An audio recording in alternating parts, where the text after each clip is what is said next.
What's up, everybody? Ryan Thomas, live on the Thomas Take Sports Podcast. I got a story before we get started that I'd like to think of myself as a laid-back, calm, cool, and collected fella. I really would. As much as I try to be, there are occasions where, as you guys and girls know, it's tough to relax. It's tough to keep your cool sometimes in certain situations. And I'd like to think I don't have what is commonly referred to as road rage. But there are occasions where things happen, okay? And we'll just leave it at that. Things do happen. I'm at a stop sign. I pull up to the stop sign. I see another car pull up to the stop sign. And they just cut me right off as I go, they go. And I'm like, okay, that was messed up. Then I pull up to the traffic light as I'm still behind this same car, and he did not go as the traffic light changes. And when he does decide to go, he peels out and guns it down the road. Then we're at another, stop sign as I'm on my way home, and he pulls out in front of someone after they waited for a yield. It was their turn to go, and it was a dump truck, service truck, whatever. He's almost in the process of getting sideswiped by this truck because he pulled out in front of it. Obviously, he thought I was following him, but in actuality, I was not at that point. We'll get to that a little bit later.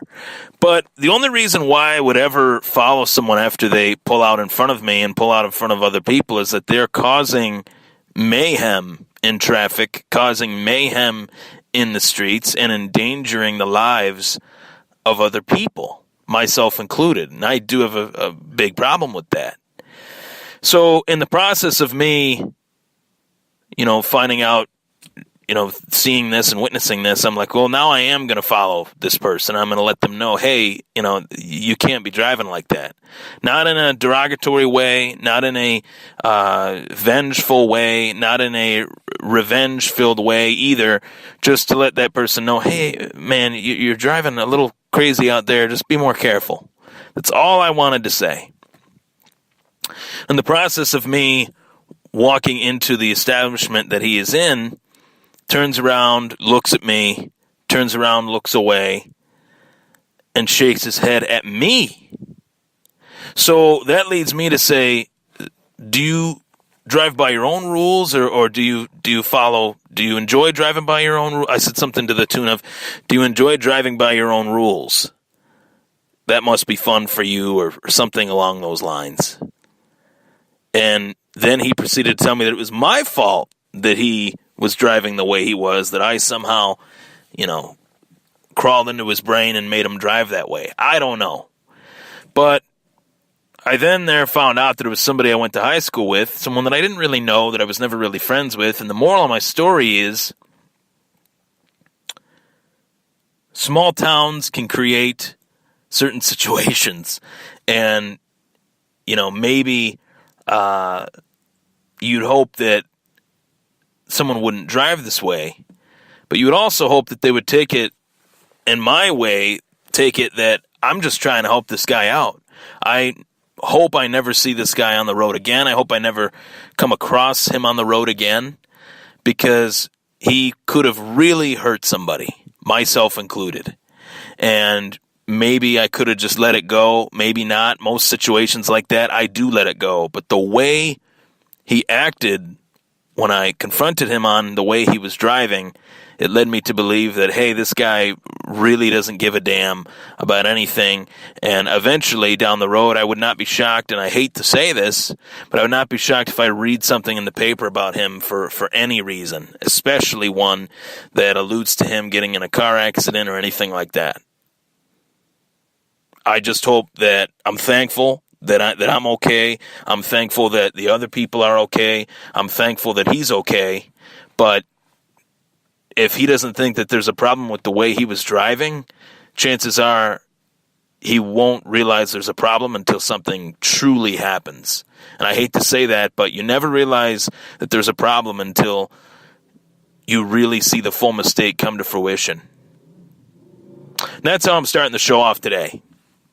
Random, I know. Weird, I know. Not my typical way to start a sports podcast that I've hosted the last 3 years. But, guys, just drive safe, okay? Follow the rules of the road. Am I saying I am the, quintessential model driver? No, I'm not. But I know I've never done that. I know I've never cut someone off after they're at the stop sign first. I'm at the stop sign first. He's at the stop sign second. He cuts me right off. Mind you, I'm right near the other car that, is pulling out of another driveway. So a car is pulling out of the driveway. He wedges himself in between those two cars. Unbelievable. But we got fights this weekend. Saturday night, UFC 229, as Khabib Nurmagomedov takes on Conor McGregor, and that's the big fight.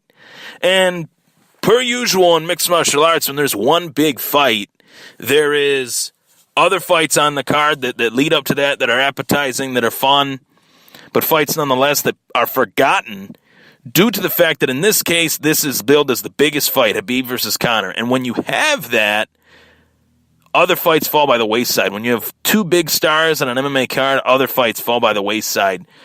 No matter how big of a card, those other fights, again, fall by the wayside. And that fight in particular is the co-main event. You have Tony Ferguson taking on Anthony Showtime Pettis. And this is going to be a very fun fight. And as I've said before, this is a golden opportunity for Anthony Showtime Pettis. And it is a very interesting opportunity for Tony Ferguson, because Tony Ferguson tore his ACL 5 months ago. We did not expect Tony Ferguson to be coming back anytime soon. And here he is in the flesh, ready to go, ready to rock, locked and loaded, whatever you want to call it. And I'm excited. Great opportunity for Tony, great opportunity for Anthony, great opportunity for the fans to witness a great fight. If Anthony Pettis beats Tony Ferguson, he's right there in the top 4 of the division, along with Conor, along with Khabib, along with Poirier, along with Diaz. He cinches himself in that top 4. Along with he would cinch himself into the top 4, being that the loser of Khabib and Conor will probably fall out of that true title mix. He's in the picture, is what I'm trying to say. He's in the picture. So, then if you're Tony, if you beat Anthony Pettis, then you're right there for a title shot. Anthony Pettis, credible opponent, notable opponent, former champion in the UFC and the WEC. And Tony Ferguson yourself, coming off a surgery, coming off a 5-month, warpath in rehab to rehab that knee and to get better. And there you are, you beat Anthony Pettis, a former 2-organization champion. Very exciting stuff. So, who do I think will win? That's the question. I'm going to give you my Khabib versus Conor prediction tomorrow, but I'm going to give you my Tony versus Pettis prediction right here, right now on the Thomas Take Sports Podcast on Thursday. Tony Ferguson's knee is a huge question mark. The fact that he has rehabbed and been on the warpath to full health and everything of that nature, I definitely want to go out on a limb and say that I do think he's healthy. I don't think he'd be fighting if he wasn't healthy, but I do have some reservations about him coming back this quick, regardless of his health or not. Anthony Pettis is a tough fight, is a tough matchup. The bias in me being that I'm a Pettis fan, I do have to say I'm pulling for the guy. But all that aside, Pettis versus Chiesa was a very impressive performance by Anthony Pettis, one that I think the peaks and valleys of Anthony Pettis' career, 5-year journey, 5 years ago he was the champion of this weight class that is now having the biggest fight in its history, in the company's history, in the sports history. The belt that Khabib wears now was the belt that Anthony Pettis once wore. Think about that.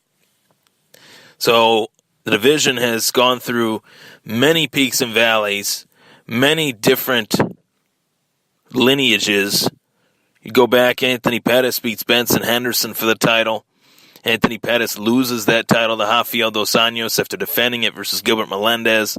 Then Rafael dos Anjos is able to defend it against Donald Cerrone, unsuccessfully able to defend it against Eddie Alvarez. Then Eddie loses to Conor. Conor goes on this 2-year hiatus. In the process of that, the UFC puts his belt up to vacate, and Ferguson versus Lee fight for it. Ferguson wins.